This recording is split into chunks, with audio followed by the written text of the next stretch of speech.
नमस्कार दोस्तों, अगर आप हमारे राठी सर के व्हाट्सएप ग्रुप पर जुड़े हुए हैं तो आपको पता होगा कि कुछ हफ्ते पहले हमारे राठी सर ने मनोज तिवारी सर को एक बहुत ही प्यारा सा रिप्लाई दिया था और उनका एक वीडियो अपने ट्विटर हैंडल में शेयर करते हुए लिखा था कि क्यों हमें पढ़े लिखे नेताओं की ज़रूरत है।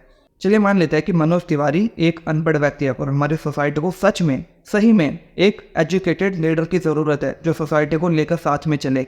लेकिन आपके पढ़े लिखे नेता राघव चड्ढा जी जो पढ़े लिखे लीडर है वो क्या हरकत कर रहे हैं, एक चार्टर्ड अकाउंटेंट होने के बाद भी उनकी भी तरफ थोड़ा सा ध्यान दे लीजिए। मैं पेशे से चार्टर्ड अकाउंटेंट हूं, आंकड़ों का थोड़ा बहुत जानकार हूं। जब से केजरीवाल जी की सरकार बनी है दिल्ली में तो करीब करीब हर महीने 18,000 रुपए की बचत दिल्ली के हर परिवार की होती है। जब इस वीडियो का फैक्ट चेक एक ट्विटर अकाउंटेंट ने किया जिसका नाम खुद फैक्ट है तो हमें अक्षय कुमार का डायलॉग याद आ गया, अरे मुझे चक्कर आने लग गया अब। और इस वीडियो के वायरल होने के बाद राघव चड्ढा जी के ट्रोल होने के बाद इनके कमेंट सेक्शन में पूरा का पूरा सीए समाज माफी मांग रहा था कि भाई इनकी तरफ से हम माफी मांगते हैं। खैर ये तो थोड़ा सा कॉमेडी का मुद्दा हो गया, अब चलते हैं थोड़ा सा सीरियस टॉपिक की तरफ। तुम लोगों को याद होगा कि दक्ष चौधरी नाम के एक आदमी ने कन्हैया कुमार के रापेट मारा था जिसके जवाब भी हमारे सर ने दिया था उसी वीडियो में जब वो मनोज तिवारी को रिप्लाई कर रहे थे। उन्होंने कुछ ऐसा बोला था कि इस नफरती चिंटू को सच में लगता है कि कन्हैया ने भारत तेरे टुकड़े होने के नारे लगाए थे।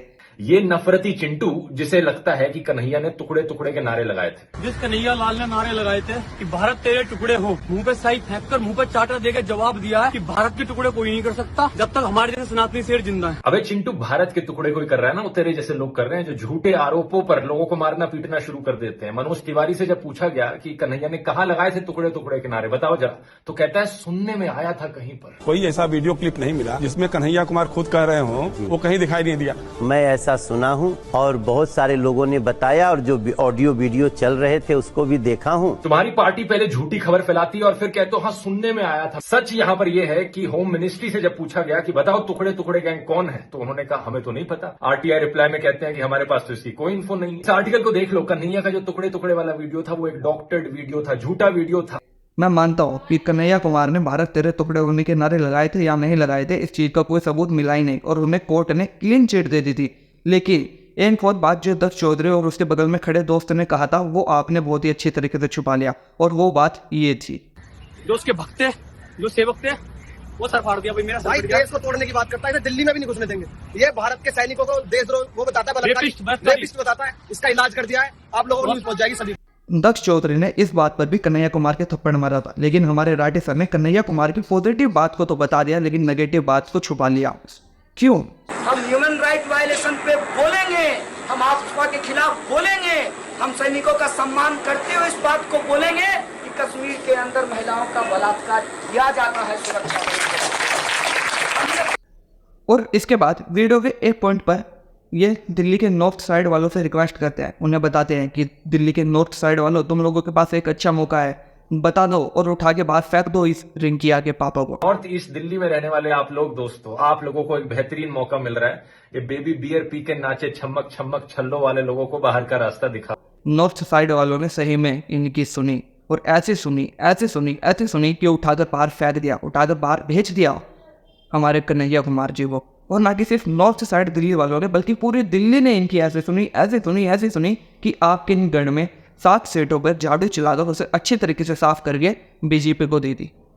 हमारे सर ने मनोज तिवारी को अनपढ़ नेता बताया। चलो इससे मुझे कोई तकलीफ नहीं है, लेकिन तकलीफ इस चीज़ से हुई जब भारत की आर्मी को बुरा भला कहने वाले, भारत की आर्मी को कहने वाले, मैं वो शब्द बोल भी नहीं सकता, वो चीज़ कहने वाले कन्हैया कुमार को इन्होंने सपोर्ट किया और दिल्ली के नॉर्थ साइड के लोगों से इन्होंने अपील करी कि रिंकिया के पापा को उठाकर फेंक दो। अगर मनोज तिवारी ऐसा अनएजुकेटेड पर्सन है तो मुझे ये अनएजुकेटेड पर्सन पसंद है, क्योंकि ये हमारे भारत की आर्मी के बारे में बुरा भला नहीं कहता और ये चीज़ नॉर्थ साइड वालों ने भी समझी। अब आएंगे कुछ हमारी राठी सर की अकेडमी के स्टूडेंट और बोलेंगे अंध भारत, बीजेपी का IT सेल का दल्ला, ये वो, मतलब उल्टा सीधा कुछ ना कुछ बोलेंगे। लेकिन मेरी बात समझो, मेरी प्रॉब्लम सिर्फ वन साइडेड फैक्ट पर है।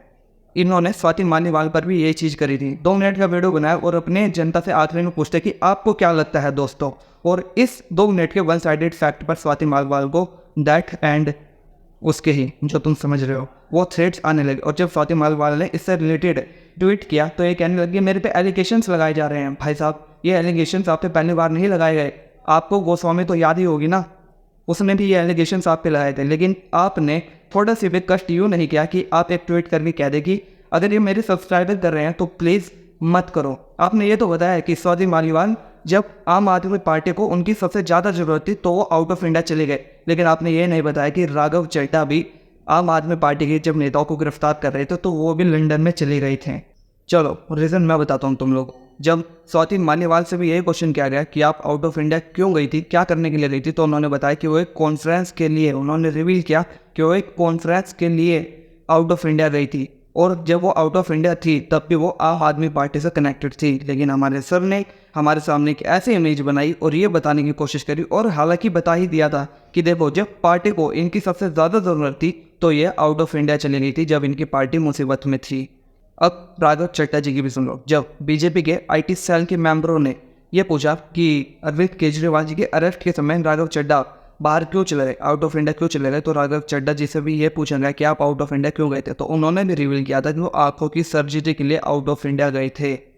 इसके बाद हमें हमारे राठी सर एक वीडियो दिखाते हैं जिसमें स्वाति मालीवाल किसी से चिल्ला कर बात कर रही थी, और वो थे हमारे अरविंद केजरीवाल जी के पीए जिनके ऊपर अभी केस चल रहा है मारपीट का। लेकिन हमारे से दूसरा फैक्ट भी यहाँ पर छुपा लिया जाता है। कौन सा दूसरा फैक्ट? जिस फ़ोन से वीडियो बनाई गई थी उस फ़ोन को फॉर्मेट कर दिया गया है ताकि इससे जो पिछली वीडियो थी वो हम लोगों को दिखे ना, या जनता को ही ना दिखे। इसी वीडियो के एक पॉइंट पर हमें एक CCTV फुटेज दिखाया जाता है और हम लोगों को बताया जाता है कि देखो, जैसा कि आप इस CCTV फुटेज में देख सकते हैं कि स्वाति मालीवाल जी एक दूसरे से चल रही है। क्या आपको लगता है कि उनके साथ किसी तरह की कोई मारपीट हुई है? तो सर आप क्या चाहते थे कि वो बेचारे सही से चल भी ना पाए? क्या आप चाहते थे कि उनकी टांग टूट जाए? क्या सर, क्या लॉजिक है? देखो मेरे को इसी चीज़ से प्रॉब्लम है कि सिर्फ वन साइडेड फैक्ट हम लोगों को बताए जा रहे हैं, दूसरे फैक्ट हम लोगों से छुपा लिए जा रहे हैं। लेकिन ऐसा क्यों हो रहा है? यही चीज़ मैंने तुम्हें अपनी पिछली वीडियो में भी बताई थी, उसका लिंक डिस्क्रिप्शन में जाकर देख लेना।